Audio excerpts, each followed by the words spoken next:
नमस्कार दोस्तों, आप सभी का स्वागत है एक बार फिर से आपके अपने YouTube चैनल इंग्लिश लिटरेचर में। आज मैं आपके लिए प्ले लेकर के आया हूं जिसका नाम है the way of the world और इसको लिखा था विलियम कॉन्ग्रेव ने। प्ले शुरू करने से पहले हम प्ले के बारे में कुछ जान लेते हैं। इसको लिखा गया था 1699 से 1700 के बीच में लंदन में, ठीक है।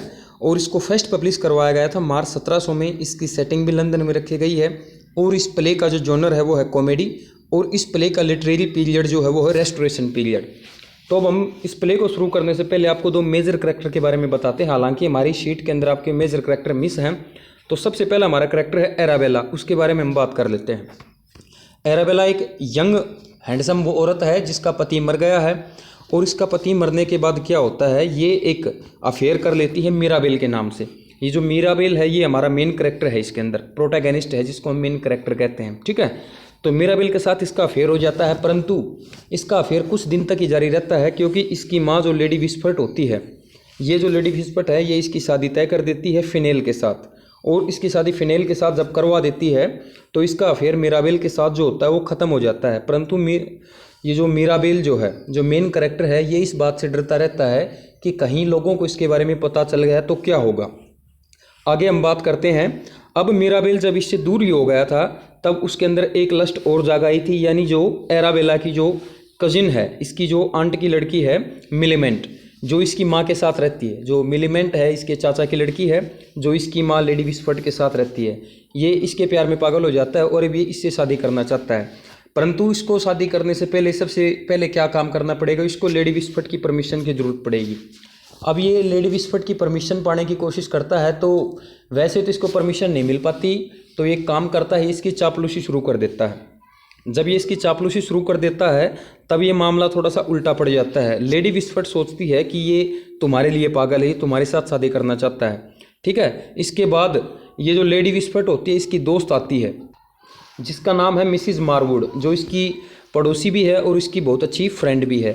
मिसिज मारवुड इसको बताती है कि ये जो मीराबेल है तुम्हारे प्यार में कोई पागल नहीं है, ये मिलीमेंट से शादी करना चाहता है, ठीक है, इसीलिए तुम्हारी चापलूसी कर रहा है। अब इस बात पर लेडी विस्फर्ट को बहुत ज़्यादा गुस्सा आ जाता है और वो मीराबेल से नफरत करने लग जाती है। तब यहाँ पर एक काम ये होता है, अब मीराबेल और मिलीमेंट को शादी करने के लिए उसकी परमिशन की ज़रूरत तो पड़ेगी ही, क्योंकि यदि लेडी विस्फर्ट इसको शादी की परमिशन देती है तो जो उसके शेयर्स जो थे 6000 जो पाउंड मिलने वाले थे मिलीमेंट को और मीराबेल को, वो उसके हाथ से निकल जाते। तो इसके लिए उनको उसकी परमिशन की बहुत ज़्यादा ज़रूरत थी। तब क्या होता है, इनका जो घर होता है जिसको विस्फर्ट हाउस कहते हैं, उस घर में एक पार्टी ऑर्गेनाइज की जाती है। उस पार्टी के अंदर मीराबेल को भी बुलाया जाता है। विस्फर्ट हाउस के अंदर पार्टी होती है और उसके अंदर मीराबेल को भी बुलाया जाता है। और वहाँ पर लेडी विस्फर्ट को ये देख करके बहुत गुस्सा होती है कि भाई मीराबेल भी पार्टी के अंदर आया है। तो वो मीराबेल को वहाँ से चले जाने के लिए कहती है और उसकी बहुत ज़्यादा बेइज्जती करती है। हालांकि मीराबेल को इस बात पर बिल्कुल भी गुस्सा नहीं आता है कि उसकी इंसल्ट की गई है, परंतु उसको गुस्सा इस बात पर आता है कि इसकी जो मंगेतर थी मिलीमेंट थी वो इस बात पर कुछ भी नहीं बोली, वो वहाँ पर चुपचाप थी। तब क्या होता है, ये जो मीराबेल होता है ये एक कसम खा लेता है कि वो मिलीमेंट से शादी कर करके ही रहेगा, ठीक है। तब इसके बाद वो अपनी एक प्लानिंग शुरू करता है और उस प्लानिंग का पहला पार्ट ये होता है कि जो विस्फर्ट हाउस जो होता है उसकी एक नौकरानी है जिसका नाम है फोइबिल। तो वो फोइबिल की शादी अपने घर के नौकर के साथ करवा देता है। और इसकी वजह कि ये भी थी कि वो जो नौकरानी थी फोइबिल, वो विस्फर्ट हाउस के जो घर होता है उनका विस्फर्ट हाउस होता है उसके सभी राज जानती थी। तो इस वजह से उसने ये सारा काम किया। और जो लेडी विस्फर्ट की नौकरानी फोइबिल थी उसको ये राज भी पता था कि इस घर का जो दामाद था, ठीक है, जिसका नाम था फिनेल। और आपको पता होगा कि फिनेल ये वही आदमी है जिसकी शादी किसके साथ हुई थी, एराबेला के साथ हुई थी, ठीक है।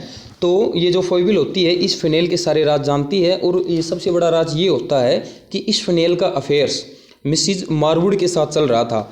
ये मिसिज मारवुड वही होती है जो इसकी खास दोस्त होती है लेडी विस्फर्ट की, जो इसको सलाह देती है कि ये जो मीराबेल है ये तुम्हारी भतीजी से शादी करना चाहता है वगैरह वगैरह। तो ये सारे राज फोइबिल आकर के मीराबेल को बता देती है। तो इस तरह से प्ले का अगला सीन शुरू होता है। उसके अंदर क्या होता है, ये जो मीराबेल है, ठीक है, और मिस्टर फनेल जो है ये आपस में बैठ करके ताश खेल रहे होते हैं। हालांकि ये दोनों दुश्मन हैं फिर भी ये ताश खेल रहे हैं। इन दोनों को कुछ आपस में बातें करनी थी तब ये आकर के ताश खेलने लग जाते हैं। तब इशारे इशारे में मीराबेल बताता है इसको, ठीक है, कि फिनेल मैं जानता हूँ कि तुम्हारा चक्कर मिसिज मारवुड के साथ चल रहा है और ये बात मेरे अलावा कोई और नहीं जानता। तभी वहाँ पर क्या होता है, ये जो मिराबेल है उसका नौकर आता है जिसकी हाल फिलहाल में शादी हुई थी उस घर की नौकरानी फोइबेल के साथ। वो कहता है कि जो लेडी विस्पट जो होती है, ये लेडी विस्पट होती है, इसने सर रोलैंड को बुलवाया है। ठीक है, ये सर रोलैंड कौन है, इसको इसलिए बुलवाया गया है ताकि इस लेडी विस्पट सर रोलैंड की शादी मिलेमेंट के साथ करवा दे। अब इस बात पर इसको बहुत ज़्यादा गुस्सा आ जाता है मिराबेल को, और लेडी विस्पट ये शादी इसलिए भी करवाना चाह रही थी कि सर रोलैंड के पास बहुत ज़्यादा पैसा है, परंतु इस बात को कोई नहीं जानता था कि सर रोलैंड नाम का कोई व्यक्ति रियलिटी में था ही नहीं। वो तो एक इमेजनरी कैरेक्टर था जो मिराबेल ने बनाया था। ठीक है, ये सर रोलैंड कोई और नहीं था, इसी का कोई पुराना नौकर था जिसको वेश बदलकर वहाँ भेजा गया था। ठीक है, ताकि ये उससे शादी का प्रपोजल लेकर के जाए, और इस बात को मिराबेल के अलावा कोई नहीं जानता था। और इस तरह से ये जो मिराबेल है इसका प्लान बिल्कुल ठीक ठाक अपने तरीके से चल रहा था, परंतु अब इसके प्लान के अंदर कुछ अड़चनें आ गई थी। वो क्या थी, ये जो मिसिज मारवुड थी, जो इसकी लेडी विस्पट की दोस्त होती है, ये अपने आशिक मिस्टर फनेल के पास जाती है और कहती है कि ये जो मिराबेल है ऐसे ऐसे प्लानिंग कर रहा है, और इन दोनों को प्लानिंग के बारे में पता चल गया। तब क्या होता है, मिसिज मारवुड जो है और जो उसका आशिक फनेल जो है, ये दोनों आपस में कसम खाते हैं कि ये मिराबेल को बर्बाद कर कर के ही रहेंगे। अब क्या होता है, ये जो लेडी विस्पट है एक व्यक्ति को और बुलाती है जिसका नाम सर विल्फुल है, और इसकी शादी अपनी भतीजी मिलेमेंट के साथ करवाना चाहती है, परंतु मिलेमेंट ने इसके साथ शादी करने के लिए बिल्कुल मना कर दिया साफ तौर पे। और अब इसने मिराबेल का एक्सेप्ट स्वीकार कर लिया, मतलब इसको एक्सेप्ट कर लिया कि ये शादी अब मिराबेल के साथ ही करेगी। तब क्या होता है कि उधर मिसिज मारवुड और फिनेल पूरा जोर लगा रहे होते हैं कि हम इसको बर्बाद कर करके ही छोड़ेंगे। ठीक है, करके ही छोड़ेंगे, और इसकी शादी किसी भी तरह से उसके साथ नहीं होने देंगे, मिलेमेंट के साथ।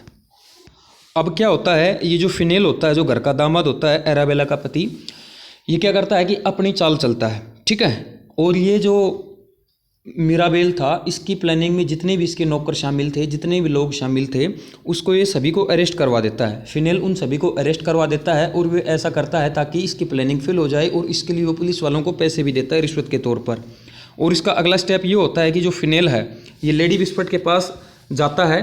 ठीक है, और डायरेक्ट उसको धमकी देता है कि अगर तुमने मेरी बात नहीं मानी तो मैं तुम सब लोगों को बदनाम कर दूंगा। और उसने ऐसा इसलिए कहा था क्योंकि वह सब हकीकत को जान गया था, और वो हकीकत ये थी कि अब वो जान गया था कि जो उसकी बेटी है एराबेला, उसका अफेयर किसी समय में मिराबेल के साथ चल रहा था।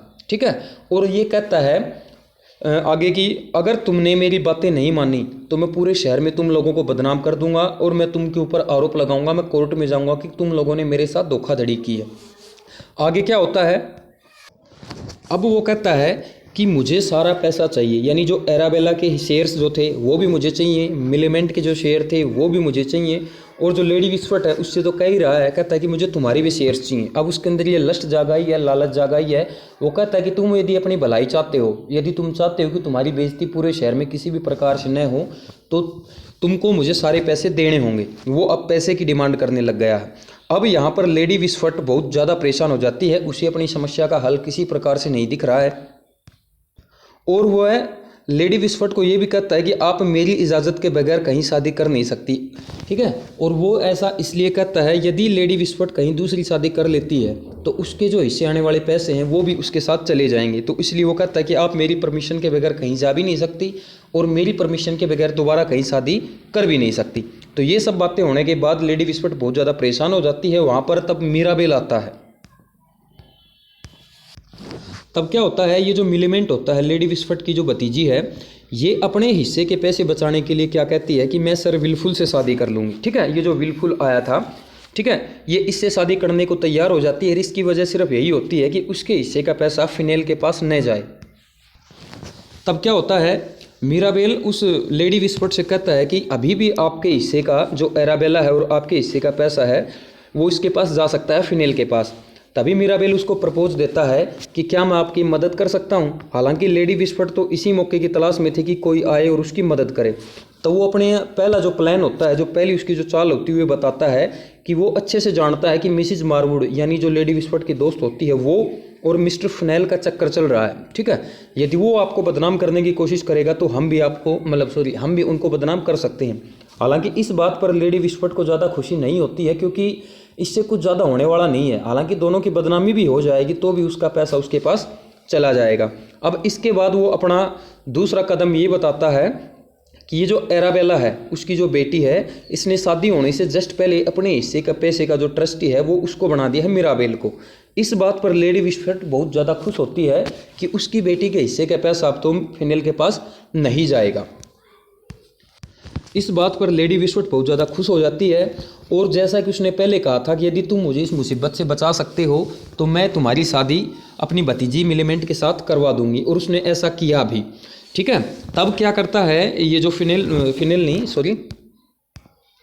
मिराबेल क्या करता है, एराबेला को अपने जो पैसे इसने लिए थे वो सारे उसको लौटा देता है और कहता है कि यही तुम्हारे पास एक हथियार है जिसके दम पर तुम अपने पति को काबू कर सकती हो, फिनेल पर काबू पा सकती हो। अगर तुम्हारे पास ये पैसे नहीं रहेंगे तो ये तुम्हारी कोई वैल्यू भी नहीं करेगा और ना ही तुम्हारी कोई इज्जत करेगा।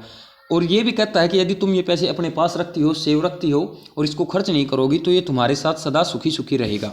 तो इसके साथ ये प्ले एंड हो जाता है। सुनने के लिए धन्यवाद दोस्तों।